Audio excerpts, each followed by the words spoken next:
పైకి ఒకటి లోపల ఒకటి. పైకేమో దేవుడు మా తండ్రి, లోపలంతా దెయ్యమే కనబడుతున్నాడు.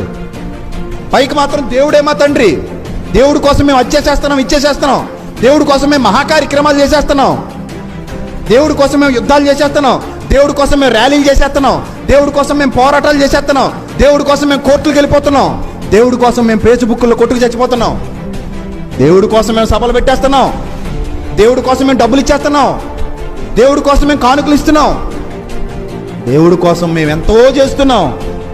ఇవి పైకి చెప్పుకునే మాటలు. మరి క్రియలు, బ్రతుకులు, లోపలి జీవితాలు, లోకం మీద మీరు చేస్తున్నటువంటి కార్యాలు, ఇవన్నీ ఎవరి కోసం? ఎక్కడ దేవుని కోసం పనిచేస్తున్నాం, బయటికి వెళ్ళి దెయ్యం కోసం కష్టపడుతున్నాం.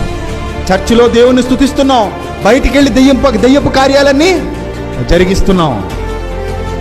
ఎంత మోసం, ఎంత